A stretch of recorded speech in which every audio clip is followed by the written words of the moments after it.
Am I the asshole for refusing to give my sister her kids back after raising them alone for 4 years when she only asked me to watch them for 2 weeks? Hey, before we move on to the video, please subscribe to the channel and hit the like button. Thanks. I know I probably sound stupid, but I genuinely thought I was doing the right thing. I didn't expect it to destroy my life. 4 years ago, my sister showed up at my apartment with her 2 kids, ages 3 and 5 at the time, and a couple of duffel bags. She looked like she hadn't slept in days, and she was crying so hard she couldn't get her words out at first. She said her husband had left her, she was getting evicted, she couldn't afford daycare, and she needed time, just 2 weeks, so she could get back on her feet. Could I take the kids? Just for a little while? I didn't even hesitate. Of course I said yes. What kind of person would say no to their own sister during a crisis like that? She was a mess. The kids were scared and clinging to her legs, and I've always loved them. I'm their aunt. I'd babysat plenty of times, taken them to the zoo, given them birthday presents and treats when she couldn't afford them. I figured 2 weeks? I could handle 2 weeks. I rearranged some things at work, canceled a weekend trip I had planned, and told her not to worry. I had no idea what I was signing up for. The first few days were chaotic. My place is a small 2-bedroom apartment. Plenty for me, but suddenly way too small for 2 kids. I didn't have kid-sized furniture or toys. I made a Target run and spent over $800 in a single day on toddler beds, clothes, car seats, diapers, snacks, and whatever else I could think of. I used my emergency fund, thinking it was just temporary and I'd replace the money next month. She texted me that night. Thank you again. I don't know what I'd do without you. By day 3, she had stopped answering my calls. By day 5, she was replying with quick one-word texts, usually something like busy or I'll call later. The kids kept asking when mommy was coming back. I told them soon. I believed it. I took time off work to get them settled into a routine. That meant calling pediatricians, figuring out daycare wait lists, buying shoes that actually fit them.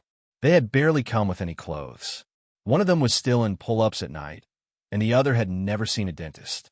I got their health insurance sorted out using her old paperwork. I drove all over town getting records, forms, signatures. I was exhausted. A week in, I finally asked her directly when she was coming to pick them up. She replied, I just need 1 more week. I found a job, and I'm staying with a friend. It's not safe for the kids. Okay, Fina. Another week. At that point, I still didn't think I was being manipulated. I figured she was just overwhelmed, that this was temporary, that she really was trying. I had no reason to assume otherwise. I didn't know that was going to be the last time she gave me an actual timeline. Week 2 came and went. Then week 3. Then a month. At some point, I stopped keeping track of how long they'd been with me and just started living like I was their parent. Because I was. In every real sense of the word, I was their parent. I was the one making their lunches, brushing their hair, teaching them to read, taking them to the doctor, buying their clothes. When one of them had a fever at 3 a.m., it was me lying on the bathroom floor with them. When the school called because the younger one was having behavioral issues, it was me sitting in the office having a meeting with the teacher. When they cried for their mom at night, it was me comforting them. I called my sister repeatedly, trying to get her to come visit. Sometimes she did, maybe once every month or 2. She'd show up with a toy or McDonald's, hug the kids, take selfies, and leave within an hour. I'd ask her again and again, when are you taking them back? I can't do this alone. You promised this was temporary. She would cry. She would tell me I didn't understand how hard it was. She would say she was trying. She'd promised she was close to getting her life together. Once, I snapped and told her I needed some kind of timeline. I couldn't keep missing work and running on fumes. She said, they love you more than me anyway. Don't break their hearts. I didn't know what to say to that. Around that time, I went to my parents for support. They live 2 hours away and have always been hands-off. I told them everything, how I was drowning, how I had no legal authority, how I couldn't keep doing it alone. My mom's response? Well, you're the responsible one. You don't have your own family, so maybe this is God's plan for you. My dad said I should count my blessings. I left that phone call shaking with anger. Apparently, because I was single and childless, I was expected to just take on a full-time parenting role with no warning, no support, no resources, and I was supposed to be grateful for it. The kicker? At Thanksgiving that year, The whole family treated me like some kind of glorified babysitter. My sister strutted in late, brought store-bought cookies, and told everyone she couldn't wait to be back with her babies soon. Everyone clapped and cooed like she was some war hero. Nobody said a word to me. My mom told me to be more supportive. My dad joked that I finally understood what real responsibility felt like. I went home early that night. I cried in the car. Not because I didn't love the kids. I did. God, I did. But I felt invisible. Used. Like the backup generator no one cares about until the lights go out. By the end of that first year, it had become clear she wasn't coming back for them. Not really. I wasn't the emergency contact. I was the escape plan. The free, no-strings-attached babysitter. The life raft she used to float off and start over. And nobody in my family seemed to care. By the second year, I had stopped asking my sister when she was coming back. Not because I didn't care anymore, but because I already knew the answer. There was no answer. There was just the void, the silence, the excuses, the vague promises. Every time I brought it up, she either cried or accused me of being cold and ungrateful. She'd say things like, "You don't know what it's like to be a single mom. You don't know what it's like to be abandoned." No, I didn't, because I was the one who didn't abandon anyone. The kids were doing better, though. I'll give her that. After a rocky start, they'd adapted to the routine I built for them. We had a rhythm. School drop-offs, homework, bedtime stories, pancake Saturdays. I wasn't perfect. I yelled more than I should have, forgot picture day once, had nights where I just wanted to lie in bed and cry. But I did my best. I started calling myself Annie Mom as a joke. But it wasn't really a joke. I had become their parent in every way that mattered. And no one, not my sister, not my parents, not a single damn person, acknowledged that. Let me tell you what it really cost me. I turned down a promotion because I couldn't handle the travel. I stopped dating completely. What was I going to tell people? Oh yeah, I live with 2 kids who aren't mine. No, I don't have custody. No, their mom isn't dead, she just bailed. Friends stopped inviting me out. Not because they were mean, but because I kept saying no. I didn't have time. I couldn't afford a sitter. I was always tired.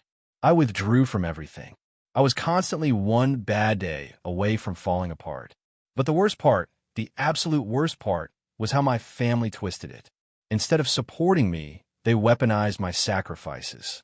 My mom started saying things like, "Well, you were always the nurturing one. It's probably for the best. You don't have a husband to distract you. God gives the biggest burdens to the strongest soldiers."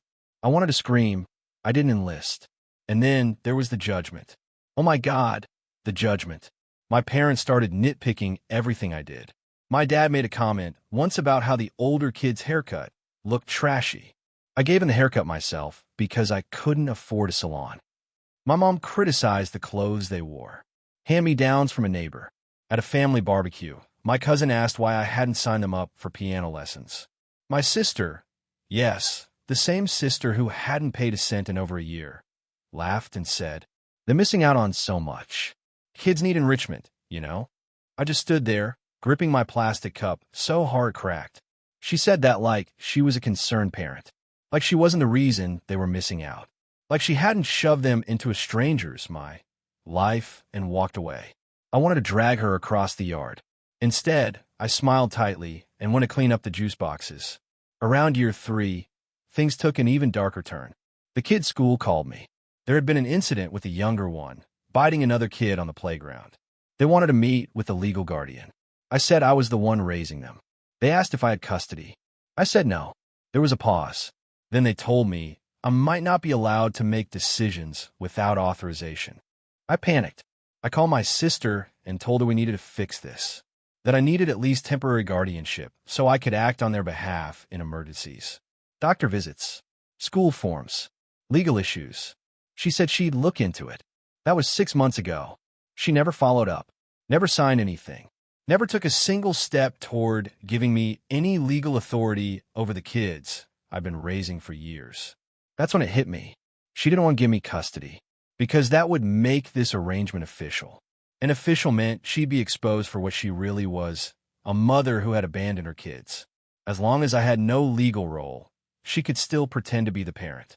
Still show up once a month with happy meals and Instagram captions like, "Reunited with my babies." Mommy misses you every day. She was using me not just for free childcare, but to keep her image clean. A few months ago, I finally hit my breaking point. The younger kid got sick, real sick. 104-degree fever, vomiting, lethargy. I rushed him to urgent care. They asked for insurance, emergency contact, legal authorization. I had none of it. The nurse looked at me like I was kidnapping him. I had to beg them to treat him. I cried in the parking lot. When I got home, I called my sister. She didn't pick up. I texted her. I almost couldn't get your son medical care today because I'm not his legal guardian. You need to come get them. I can't keep doing this. She replied an hour later. All it said was, don't do this to them. No concern. No apology. Just guilt. That night, I sat at the kitchen table after putting the kids to bed. I stared at the fridge covered in their drawings, their school photos, their spelling test stars. I thought about how much I loved them, and I thought about how much I hated my life. The next morning, I made a decision. I was done. I wrote a message. I sent it to my sister, my parents, and my brother. I said I could no longer care for the kids, that she had 30 days to make arrangements, that if she didn't, I would contact Child Protective Services and file for an emergency placement. I didn't say it to be cruel. I said it because I had nothing left to give. My sister called me screaming, said I was abandoning them, that I was traumatizing her kids, that I was evil. My mom told me I was being heartless, that I should pray about it. My brother said, you knew what you were signing up for. You don't get to just walk away. I wanted to throw my phone through the wall. No one, not one single person, asked me if I was okay.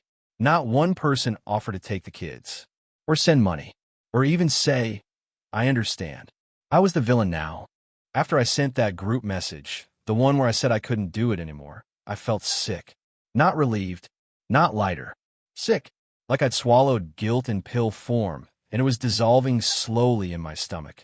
I knew what they were going to say. I knew how this would go. Still, the sheer speed and violence of the backlash took me off guard. My sister's voicemail was 6 minutes long. It started with crying, escalated into screaming, and ended with her threatening to go no contact forever if I traumatize her babies by kicking them out. She told me I had no soul. She said, I trusted you. She said, they'll never forgive you if you do this. My mother called next. She didn't ask if I was okay. She didn't ask what support I needed. She said, how can you abandon them now? They think of you as their mom. As if I was the one who created that situation. My brother messaged me a single sentence. If they end up in foster care, that's on you. Not one person offered to take them. Not one person asked how I had managed 4 years with no help. All they saw was that I had finally set a boundary, and in their eyes, that made me the monster. A few days passed. I kept the kids' routines going as best I could. I didn't tell them anything yet. I needed to have a plan first. I didn't want to scare them. Then something happened that snapped whatever was left of my emotional restraint.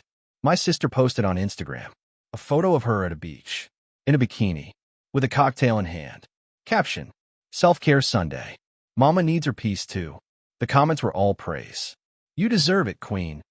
Hope your babies are doing okay. Single mom life is hard. You're so strong. I stared at that post for 10 full minutes. She wasn't struggling. She wasn't in crisis. She wasn't sacrificing anything. I was.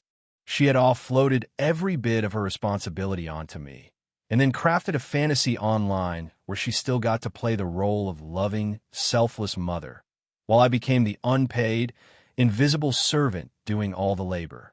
That's when I made the decision. I was going to end this. Fully, finally, and with documentation. The next time she called me, still sobbing, still trying to spin the narrative, I hit record on my phone.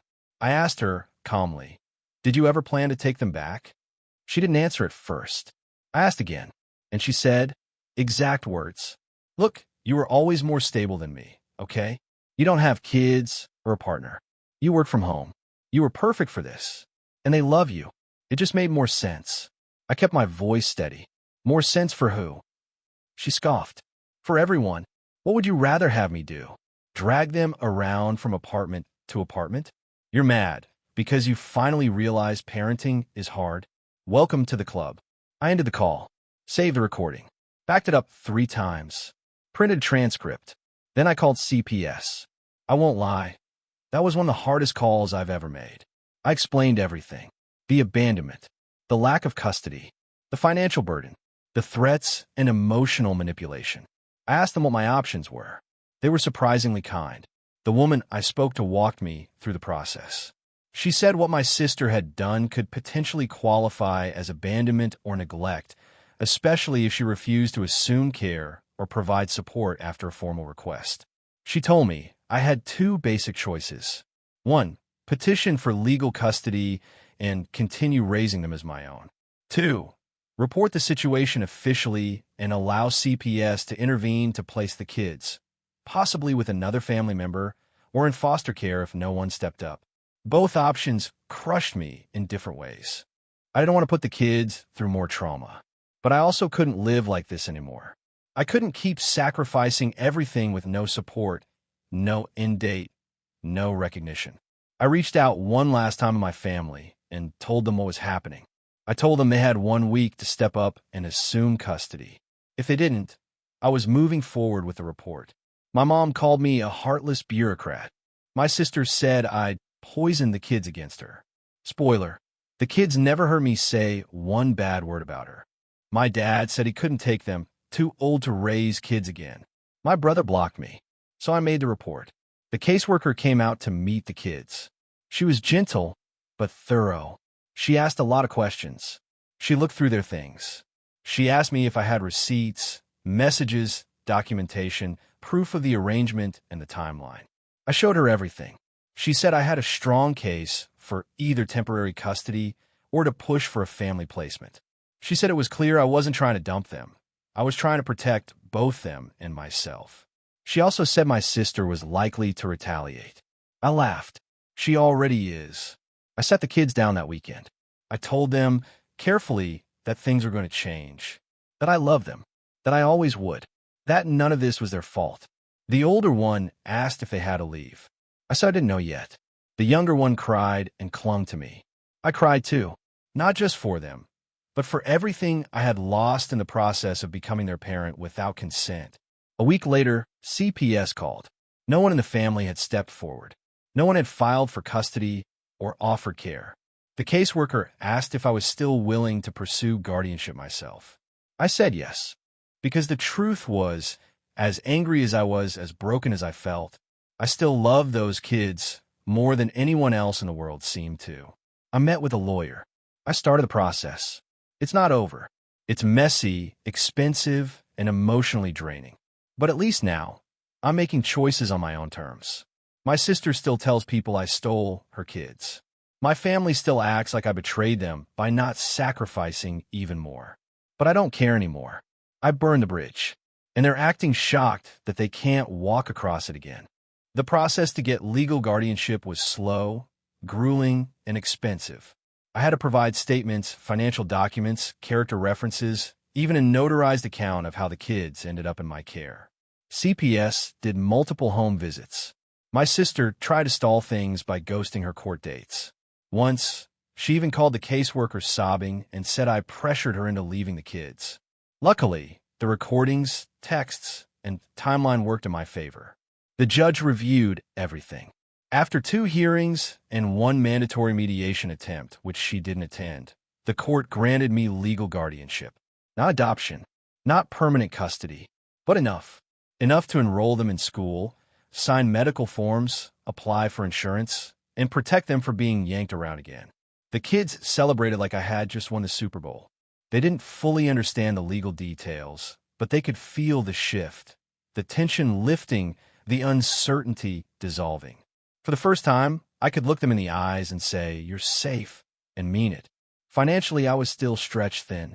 The court referred me to some support programs for guardians and kinship caregivers, and I finally qualified for some help.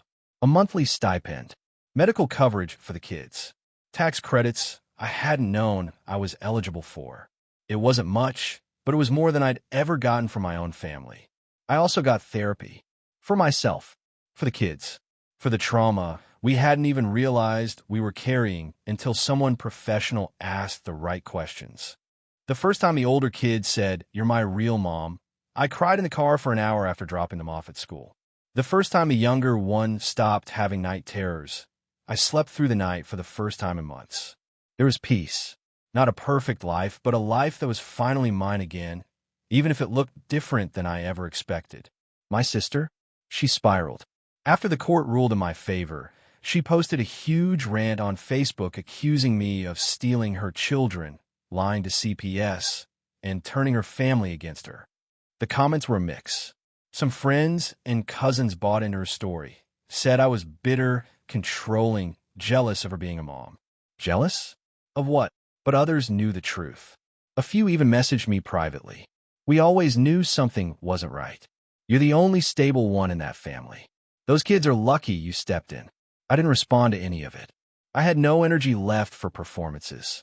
The final straw came 6 months after the court ruling. My sister showed up at my door, unannounced. She was wearing sunglasses, holding a Starbucks cup, acting like it was a casual check-in. She crouched down to hug the kids. The older one stiffened. The younger one hesitated before hugging back. I stepped outside and told her she needed to leave. She looked at me like I'd slapped her. You're turning them against me. I said no. You did that all by yourself. She started crying. Again, but I didn't take the bait this time. You made choices, I told her, and now I'm making mine. She stormed off, muttering that I'd regret it. I haven't seen her since. My parents never forgave me. Not because I did anything wrong, but because I made them look wrong. They're not outright cruel. They still send the kids birthday cards. But they don't call. They don't visit. They haven't asked me how I'm holding up since the court decision. They wanted a scapegoat. When I stopped playing that role, they cut ties and called it boundaries. For the first time, I'm okay with that. The real family now? It's me and the kids. We have traditions. Friday night pizza. Saturday morning cartoons. Ice cream on the first day of school. I found them a great pediatrician. I joined a support group for kinship caregivers. I even started dating again, slowly, carefully. One night, I was tucking the younger one in, and he asked me, "Are you going to leave like Mommy did?" I said, "Never. I might get tired sometimes, but I'm not going anywhere." He nodded, rolled over, fell asleep. I didn't. I sat on the edge of his bed, brushing his hair back, thinking about how much they'd been through, how much I'd been through, and how every step of this journey, every insult, every breakdown, every sleepless night, led to this moment. They weren't supposed to be my kids, but they are. Not by blood, not by law, by love, by effort, by the scars we share and the safety I gave them when no one else did. So, if you ever wonder whether it's worth standing up to your family, whether you're wrong for setting boundaries, for saying enough, for choosing peace over obligation, let me tell you, I chose myself, and somehow, it still ended up being the most selfless thing I've ever done. Thanks for watching. If you enjoyed the video, make sure to subscribe to the channel and hit the like button.